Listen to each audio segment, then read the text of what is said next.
Esselamu Aleyküm ve Rahmetullahi ve Berekatuhu. Arap hikmetlerinden olingan ushbu hikoyani sizga ibrat uchun, go'zal xulqlarga ega bo'lishligingiz uchun o'qib bermoqchiman. Oliy mukofot. Keksa otaxon bemor bo'ldi va 3 o'g'lini yoniga chorlab, ularga merosini taqsimlab berdi. Taqsimotdan so'ng o'g'illarim, qo'limda qimmatbaho bir dur qoldi. Bu durni kim oxirgi 3 oy ichida eng savob, eng ulug' ish qilgan bo'lsa, o'shanga beraman dedi. Shunda to'ng'ich o'g'il, otajon, bir kun anhor yoqasidan ketib tursam, bir ayol u yoqdan bu yoqqa yugurar, dod solib yig'lar.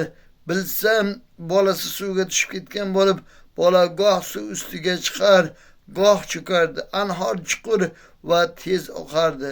Shunda jonimni xatarga qo'yib, o'zimni suvga otdim va bolani qutqarib qoldim. Bolasini bag'riga bosgan ona xursandligidan haqqimga ko'p duolar qildi. Barakalla o'g'lim, katta mardlik ko'rsatibsan. Bu ulug' savob ish. Sen haqiqiy qo'rqmas, botir mard yigitning ishini qilibsan deb maqtadi. Navbat ikkinchi o'g'ilga keldi. Men do'konimda savdo sotiq bilan mashg'ul edim. Notanish bir kishi menga anchinagina kumush oltinni sizga omonat deb tashlab ketdi. Ismini ham, manzilini ham aytmadi. Oradan ancha oy o'tib ketdi. U odamdan darak yo'q. Bir kuni esa do'konimga kirib keldi va omonatini so'radi. Uning omonatiga bir tiyin xiyonat qilmasdan qaytarib berdim. Bu haqiqiy jo'mardlik emasmi va durga haqdor emasmanmi dedi. Ha, sen ham omonatdor, solih mo'minning ishini qilibsan. Omonatni saqlash va unga xiyonat qilmaslik olijanoblik ish deb o'rtancha o'g'lini alqadi. Navbat kenja o'g'ilga yetdi. Mening ashaddiy dushmanim bor edi. Bir kun tongda qir yonbag'rini aylanib yursam, bir odam shunday jarli yoqasida uxlab yotardi. Ozginagina harakat qilsa, jarga qurardi. Yoniga borsam dushmanim ekan. Itarib yuborsam jarga qulab o'lishi aniq edi. Ammo unga o'limni eslatmadim. Turtib uyg'otdim va ehtiyot bo'l, jarga tushib ketmagin dedim va o'limdan saqlab qoldim dedi.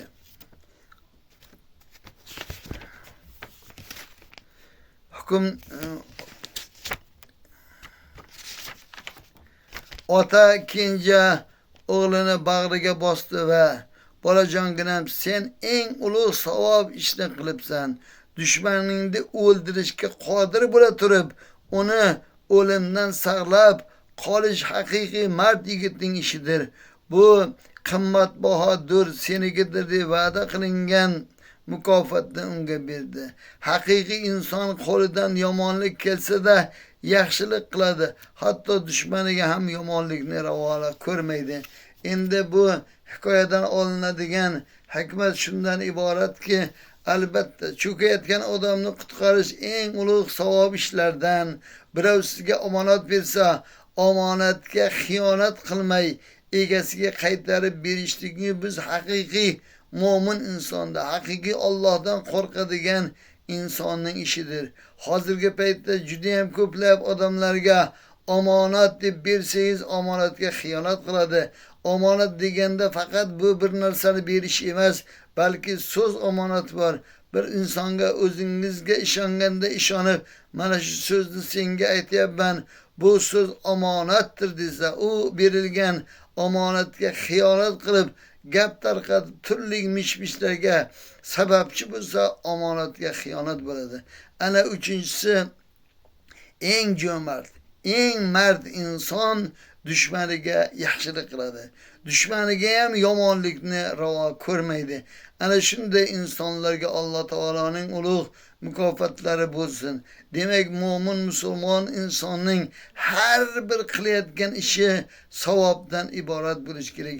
Har bir ishida odamlarga yaxshilikni niyat qilish, qalbida insoniyatga nisbatan, o'zini yaqinlariga nisbatan hasad, turli yomonliklar bo'lmasa, u inson haqiqiy mo'min bo'ladi.